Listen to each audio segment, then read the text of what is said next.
Hello to anyone out there who happens to see this.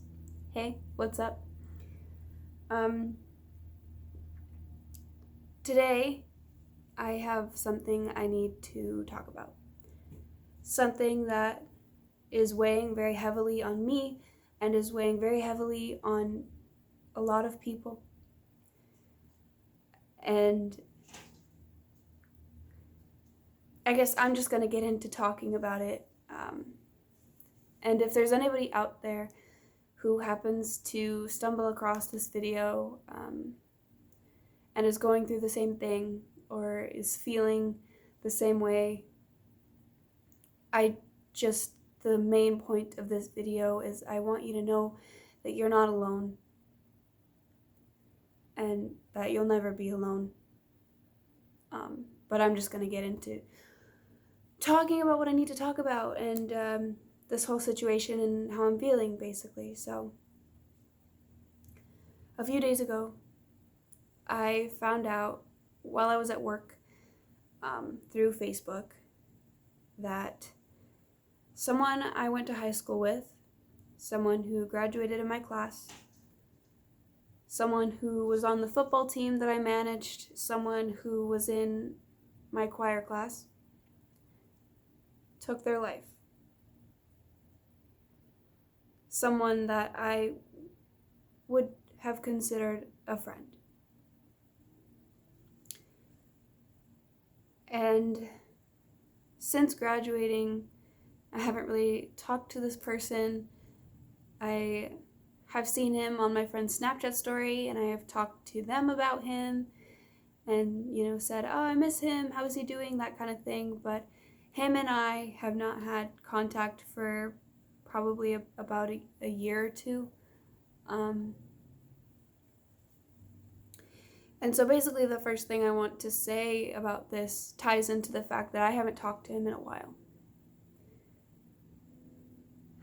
When I first found out, immediately, of course, I felt devastated and confused, mostly those two emotions. And I also felt like I didn't deserve to be feeling those things. And to anybody who has lost someone in general or due to suicide, whether or it being someone that you didn't talk to anymore, someone that you didn't know super well, but someone that you had in your life, someone that you knew,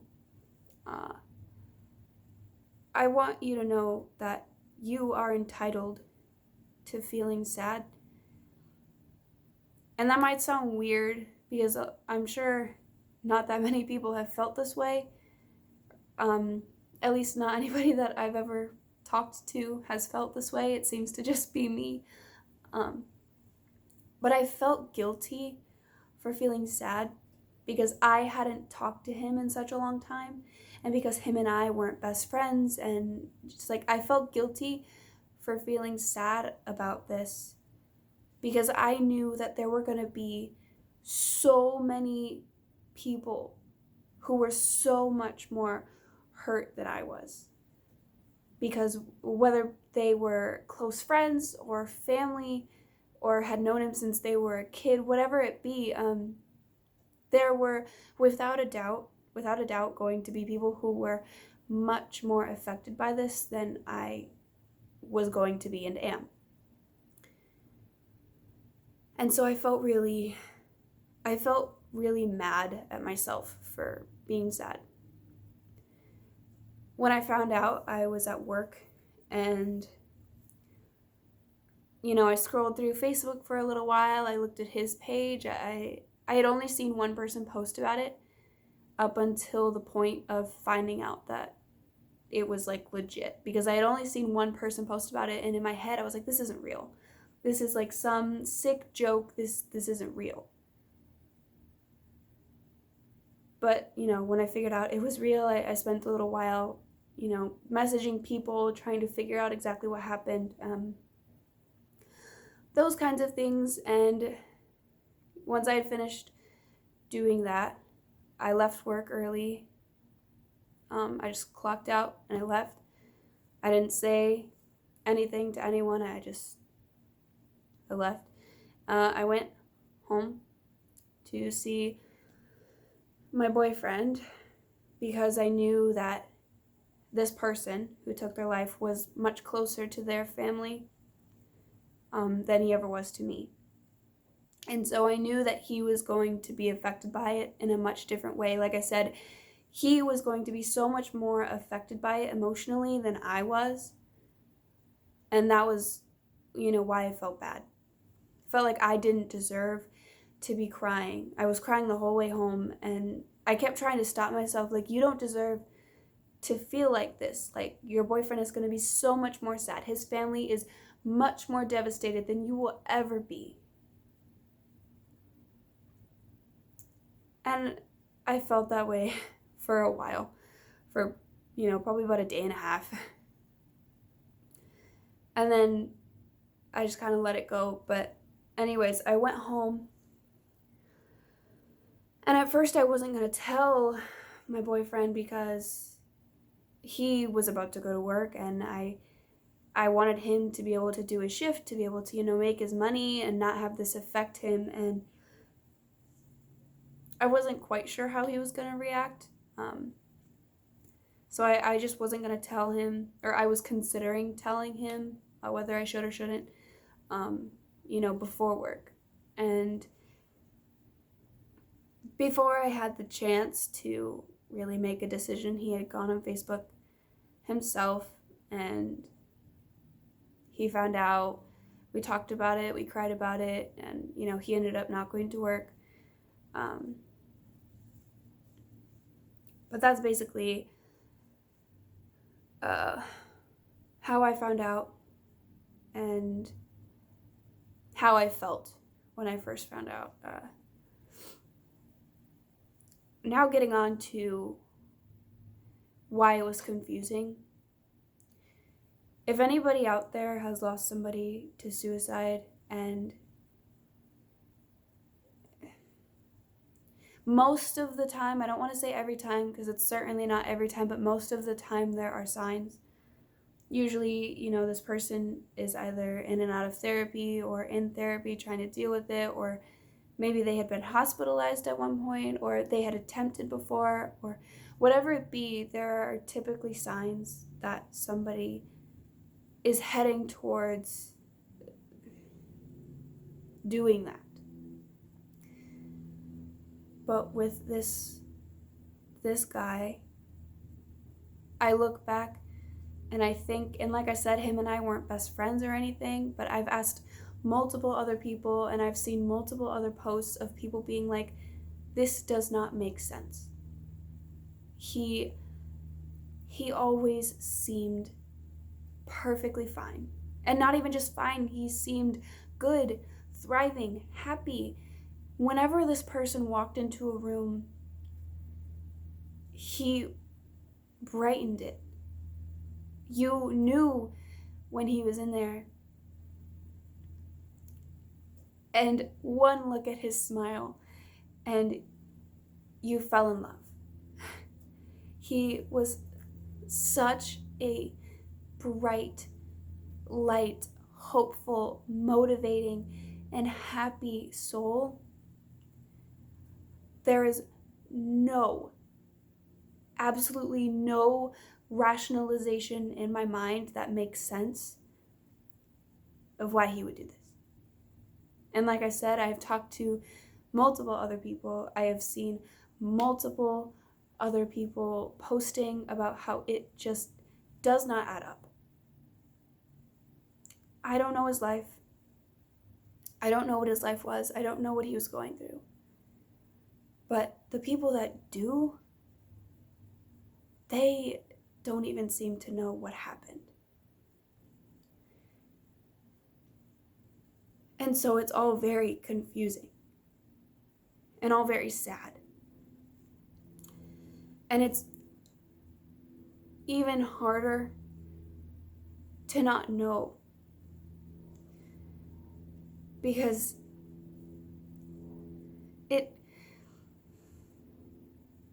It's hard to articulate how it makes you feel, how it makes me feel anyway, when this just has happened out of seemingly nowhere.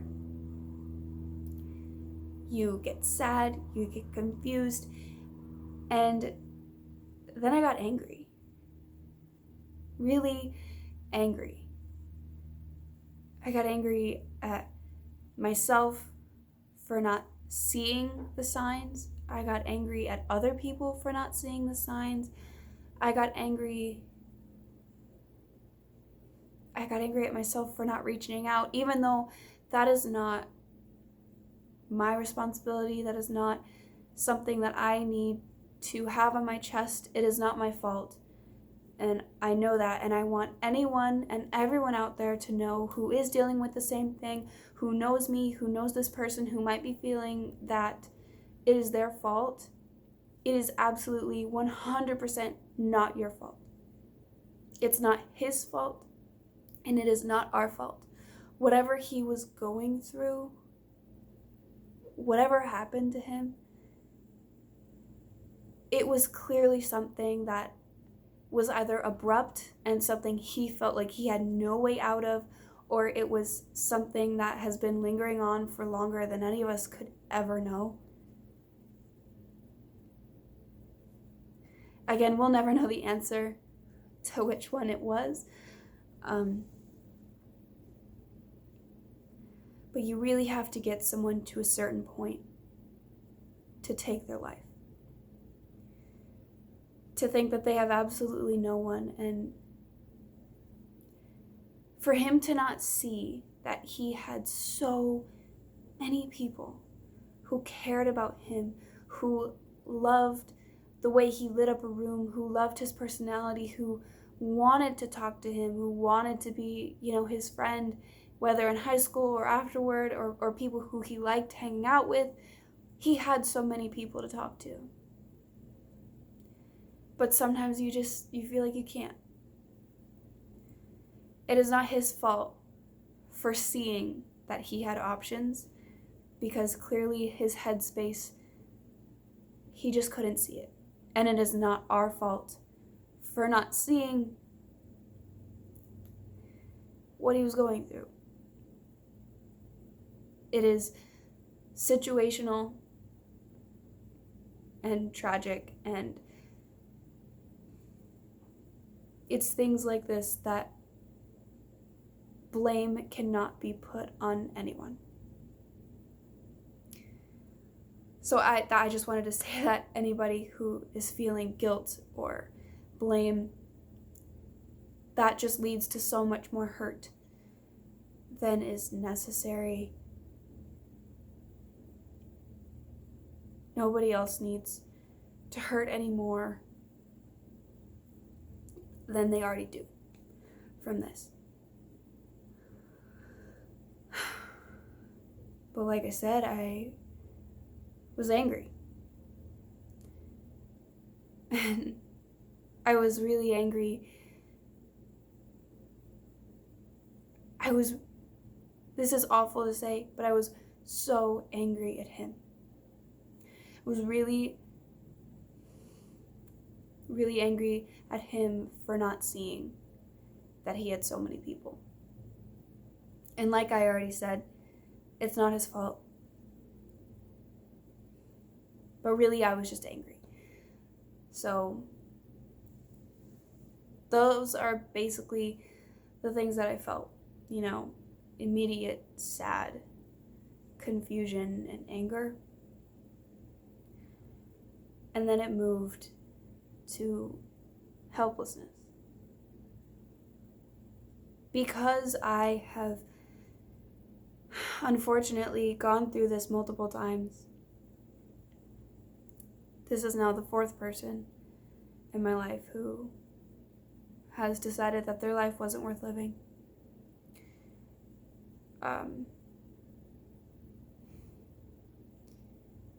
Since I have gone through this before, I kind of understand, the grieving and how to get through it, and I've basically learned how to just shut it off how to not feel until it's all done. Basically, like, when things like this first happen, they're really shocking, and you can do two things. You can either fall apart, or you can help other people get through it. And both are okay to do. It is okay to fall apart. But I have done my fair share of falling apart over this situation, just suicide in general. I have fallen apart. I have been broken. I have gotten lost in the sadness. And like I said, I don't feel like I deserve to be feeling those things anymore. I feel like it's other people's turn to feel those things. And it's really hard to sit back from your emotions and realize that there's nothing you can do. My boyfriend is devastated. His family is devastated, and there are so many people who cared about him so much who are devastated, and there is nothing I can do for them. And there was nothing anybody could do for me when I was feeling this. There's just nothing to do. When somebody takes their life, they may get rid of their pain, but they pass it on to other people. And the pain that he passed on was great. It is a massive pain that is too much for one person to deal with.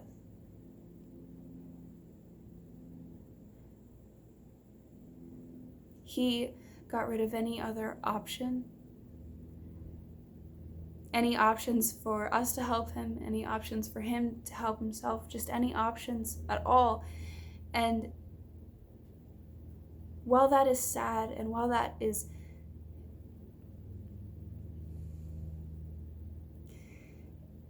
so maddening that he felt like he had to do that, it is also just heartbreaking.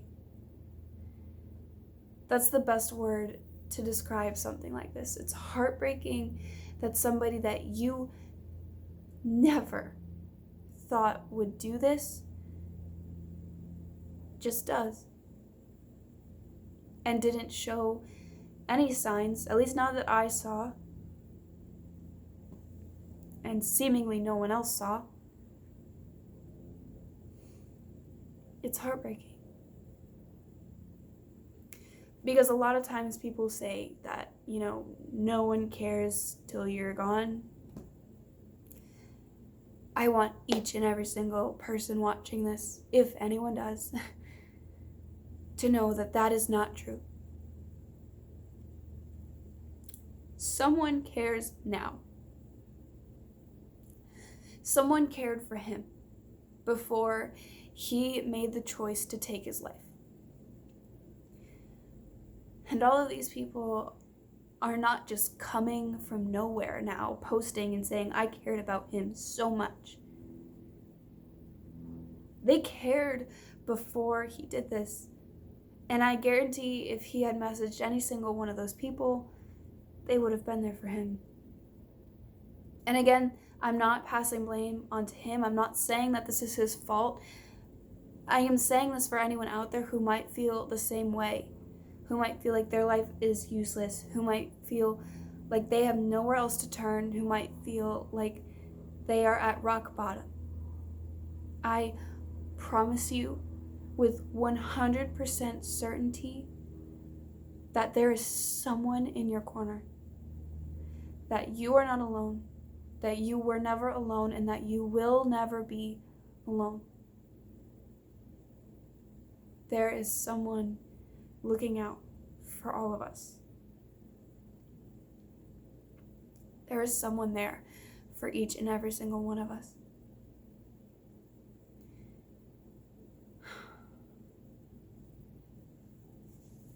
Like I said, the main message of this is that you are not alone. even if you feel alone. We've all felt alone. I've felt alone. I know people who have attempted suicide. I, I have been hospitalized, at some point. I know other people who have been hospitalized over depression, anxiety, or other mental illnesses, or just feeling like you have no purpose. I guarantee there is someone out there who knows how you feel and will listen to you and will help you. And I promise you that your pain is temporary.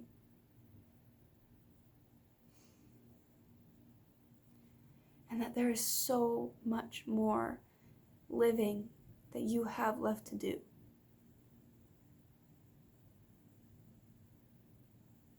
He had so much more life ahead of him. And I don't want to see anybody else, do this in general. Of course, I would love to see no more suicide. I would love to have every single person in my life know that they are loved, know that they have someone there for them. I would love that. But that's not going to happen.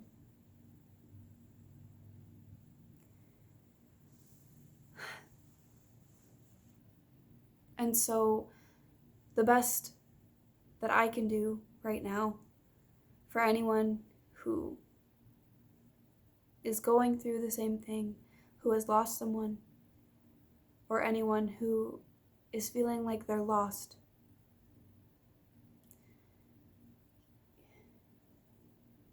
I need you to know that you're not alone.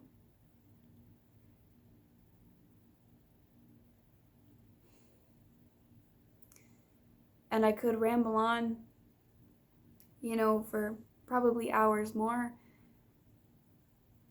but I'm sure many of you have clicked off already.